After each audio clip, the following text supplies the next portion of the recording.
Evet, şimdi sizler için Moskova Boğazı'nda bir şehir turundayız.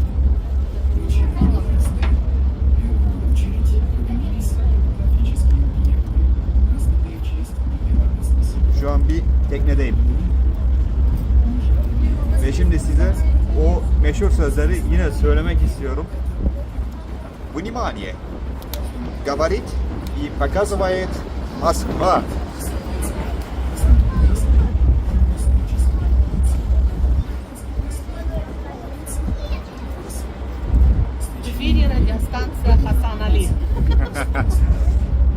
Burada Rusya'daki arkadaşımla beraberim.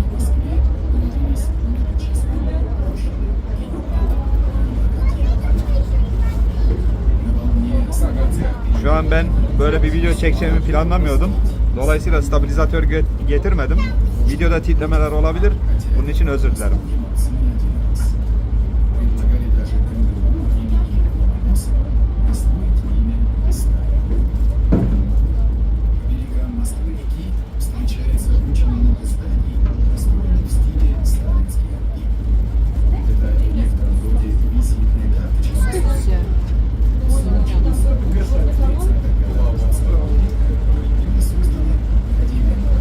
Şimdi size Kremlin Sarayı'nı göstereceğim.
Прямолинейные, ровные.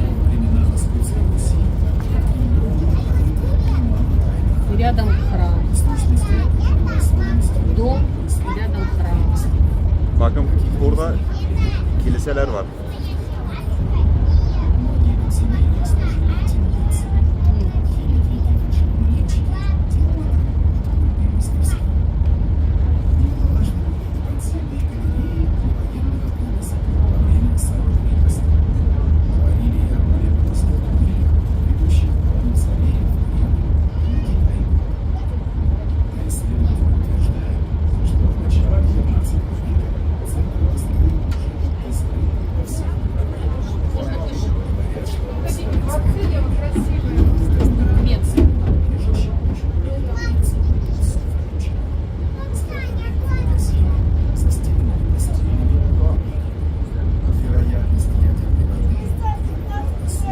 Arkadaşımın benimle Rusça konuştuğu bölümleri sizler için altyazılı olarak yayınlayacağım.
Arkadaşım bu arada biraz Türkçe biliyor.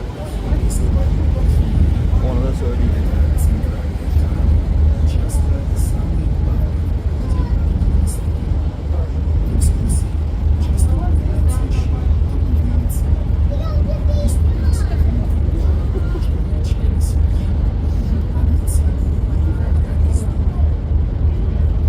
Москву часто называют золотоглавой.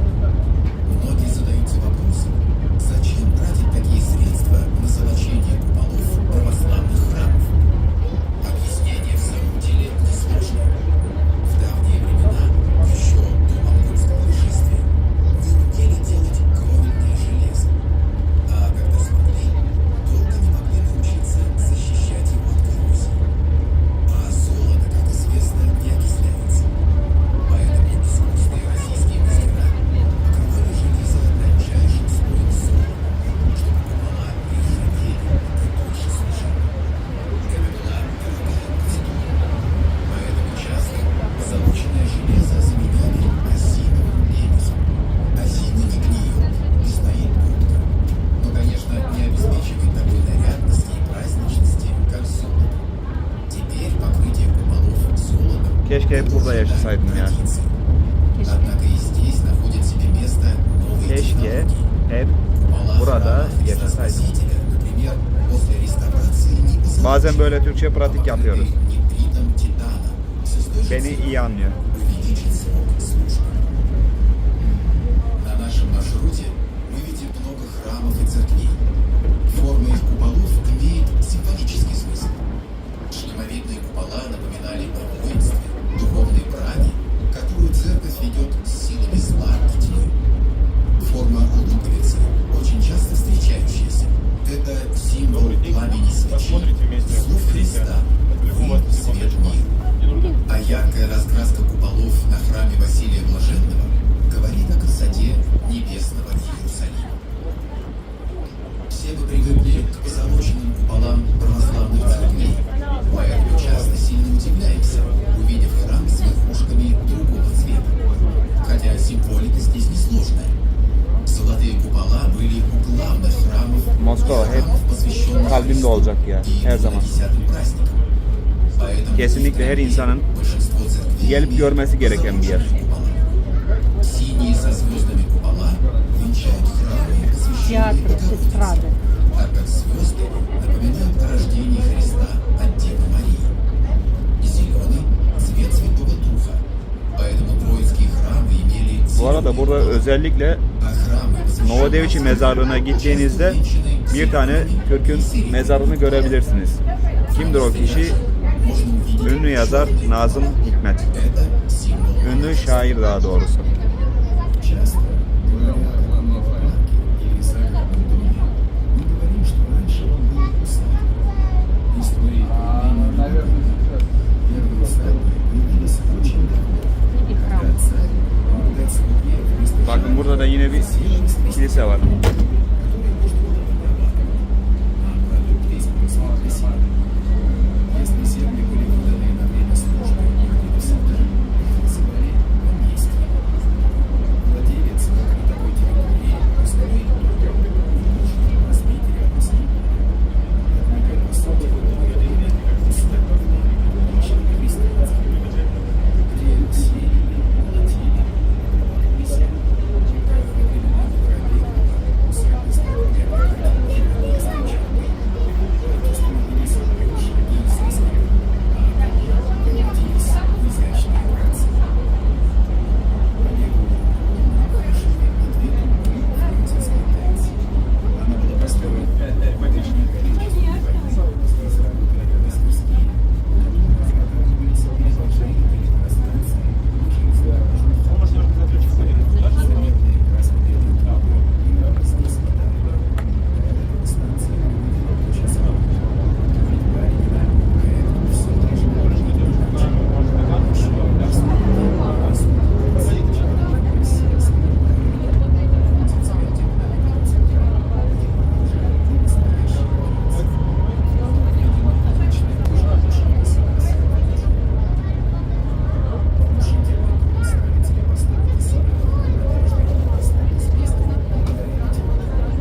o devasa anıtı görüyorsunuz.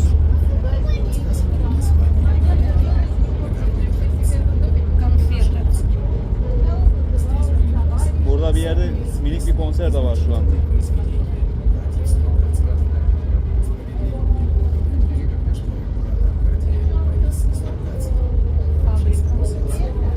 Фабрика по производству конфет. Fabrikada bir konser var.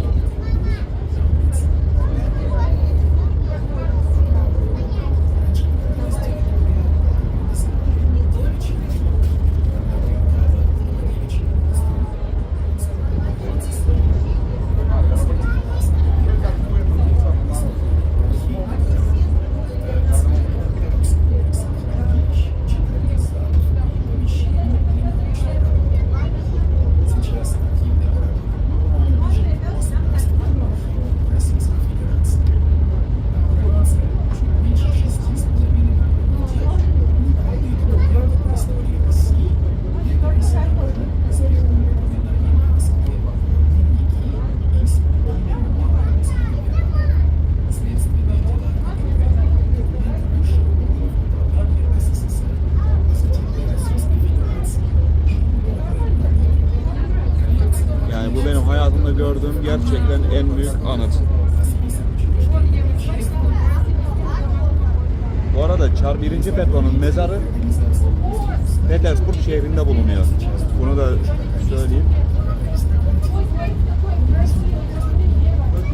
Aslında Baumanskaya metro durağına gittiğimde size Çar 1. Petro'nun evini de gösterecektim ama şu an orada tadilat olduğu için size maalesef onu gösteremedim.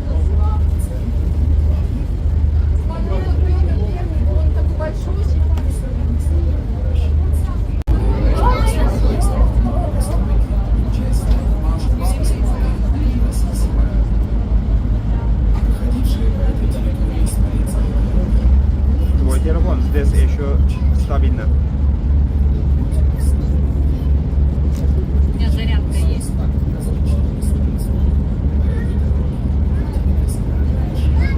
Bu arada video çekimini arkadaşımın telefonuyla yapıyorum. Benim telefon nedense çok fazla titredi. Fazla titreme olmaması için arkadaşımın telefonunu aldım.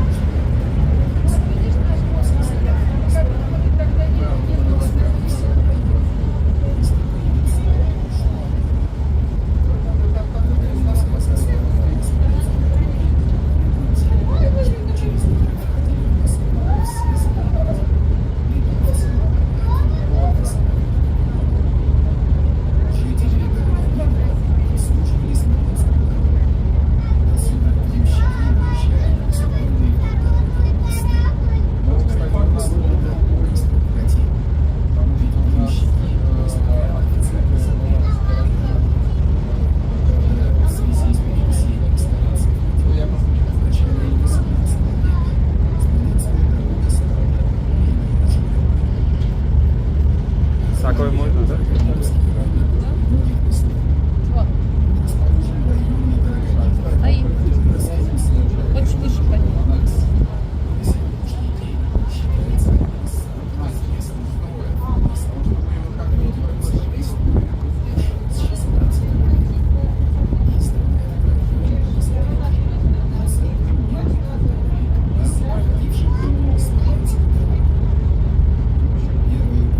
Парк Горького.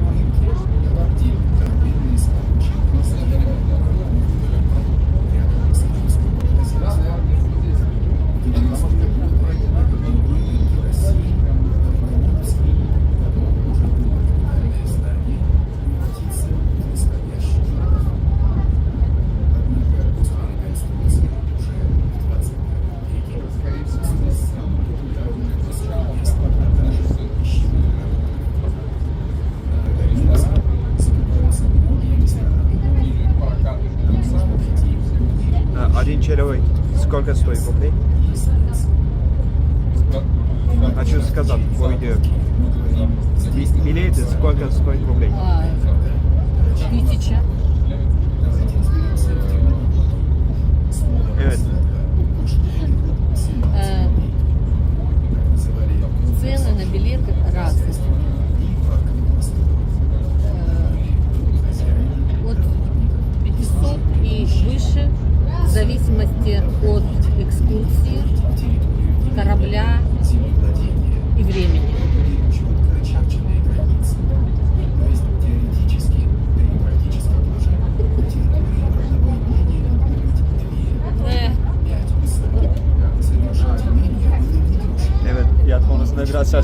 Her şey yolunda. Merak etme.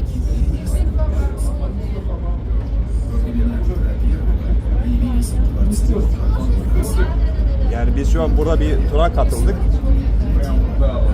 Ve tur da 20 dakika içinde falan başlıyordu. Sovyetский Союз.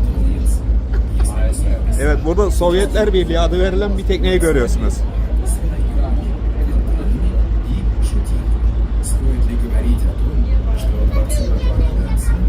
Eğer böyle bir tekneyi göreceğimi bilseydim size hemen buradan Poluşka Pole marşını açardım.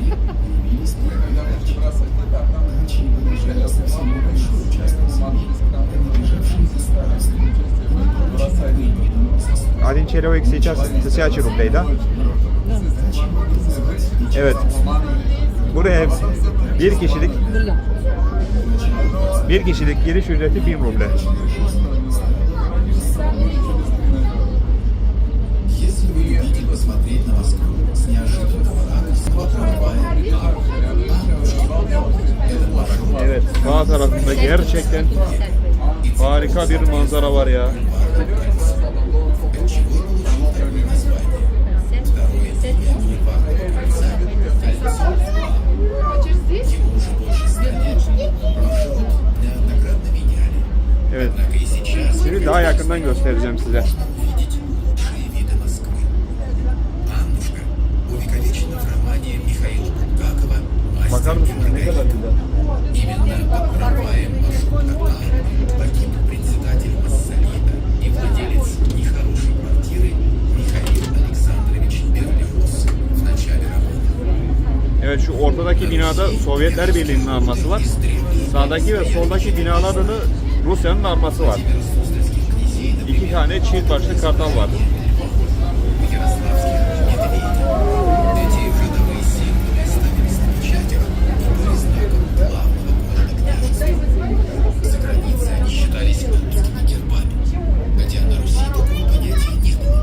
Министерство обороны Российской Федерации. Всадник змееполос. Считалось, что он означает «великого князя». Реформы, как водится, пришли с Петром Великим. Он приказал все прежние печати, знамена, клейма Evet. назвать гербами. River Talas adı verilen bir tekne ama bunun pek gemiden bir farkı yok. Корректировки и классификации. Кто-то определил, что всадник, изображенный на гербе Москвы, Теплоход ресторан. официальным гимном Москвы является композиция «Моя Москва» советской песни времен Великой Отечественной войны, написанная Марком Лисянским под впечатлением битвы за Москву и написанная Сергеем Кагановым. Музыку написал известный композитор Исаак Дунаевский. Песня транслировалась на радио в военные годы и считалась символом сопротивления оккупантам. Как и любой средневековый город, Москва росла Şimdi buraya hazırlıksız geldiğim için video bazı yerlerde kötü görünebilir. Bunun için özür dilerim. Yani böyle bir şeyi hiç planlamıyordum. Bugün arkadaşım beni ziyarete geldi ve bu tur aniden gelişen bir şey oldu. главным городам соседних и более отдаленных княжеств. Так постепенно формировалась радиальная структура застройки города. От Кремля дороги шли во всех направлениях. Характерной чертой центра Москвы является причудливая сеть переулков. Это существенная особенность старинных городов, имеющих многовековую историю, таких, например, как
ya. времена которых оканчивается на İnsan şurayı bırakıp da gerçekten gitmek istemiyor.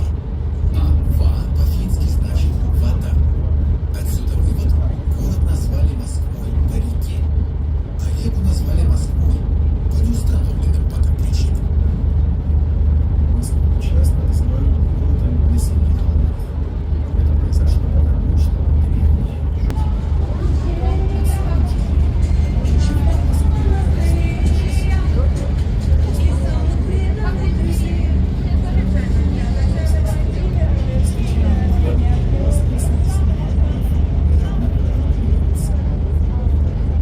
Москва известна кольцевой структурой. Так сложилось исторически. Центральные кольца в средневековой Москве образовывали 4 крепостные стены города. Одно кольцо располагалось в другом, другое в третьем, третье в четвертом, больше по диаметру. Впоследствии, когда крепостные стены были снесены за ненадобностью, Bu E17 yapıldı des. Diskussionistler. например, Бульварное кольцо и Садовое кольцо. Однако и в 20 веке кольцевая застройка не отпускала умы московских Много? градостроителей. Ходил много? Например, кольцевая линия метро единственная, которая замыкается сама на себя и движется. Полчаса Или минимум. третья Потому что очень большой. магистраль, построенная для разгрузки движения в центре 50-е годы 20 века. Первое летописное упоминание о Москве как о Очень городе много относится к концу природы, 15 зелени. Очень. Да. Это время наибольшего развития удельной системы, ослабившей Я не Россию люблю города нападением татар. из бетона, железа и стекла. Властных княжеств. Заканчивался период Не, приехать на экскурсию посмотреть, но чтобы жить там. Москва. А здесь посмотри, лес, лес, лес. Лишь пограничным военным пунктом, Evet şöyle söyleyeyim. расположен Buradaki на расстоянии от запада parklar, müzeler, kısacası halka ait her yer çok iyi derecede korunuyor. Yani burada herhangi bir betonlaşma göremezsiniz. Bu da gerçekten ayrıyeten güzel bir şey. основателем города является Ve князь. parklara kendi kişisel aracınızla da giremezsiniz. Şimdi şöyle söyleyeyim, böyle bir yasak var mı bilmiyorum ama parklara kendi aracıyla giren bir tane daha insanı görmedim ben burada. Император. Нужно сказать, Sadece parklarda özel olarak görevli olan araçlar var. Mesela nelerdir? Mesela traktörler var, çimleri sulamakla görevli. Sadece bunlar girebiliyor. а в период татаро-монгольского ига ярлык на Великое княжение получался в Орде. Все это время Ya dolayısıyla в Московском Кремле правили ülkenin hem müzelerini hem doğasını событиями русской истории стало bu şekilde koruması gerçekten benim çok hoşuma gitti. в середине 15 века, когда он Ayrıca burası çok çok tarihi de bir şehir. Bunu da söylemeden de edemeyeceğim yani. Burada gidip görmeniz gereken yer gerçekten çok fazla. Çok fazla. Объявляет Россию империей и вводит обряд коронации. С тех пор страна управлялась императорами и императрицами. До XVIII века большую часть населения Москвы составляли посадские или тягловые люди. Они несли государственное тягло, то Ama есть mutlaka ya buraya gelip görmenizi tavsiye ediyorum ya. Burada hayat çünkü çok farklı.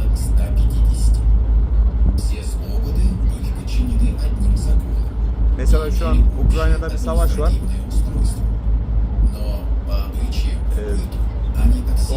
Ama burada mesela böyle bir şey yok. Böyle bir durum yok. Hayat gayet sakin ve hızlı. Ve ayrıca sokaklarda da gerçekten çok güvenli yani. Bunu da söylemem gerekiyor.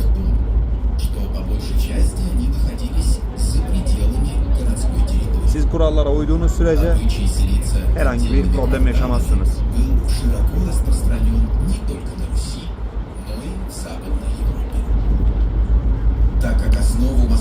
Gerçekten bir doğa harikası burası ya. И было их очень много, они сильно различались.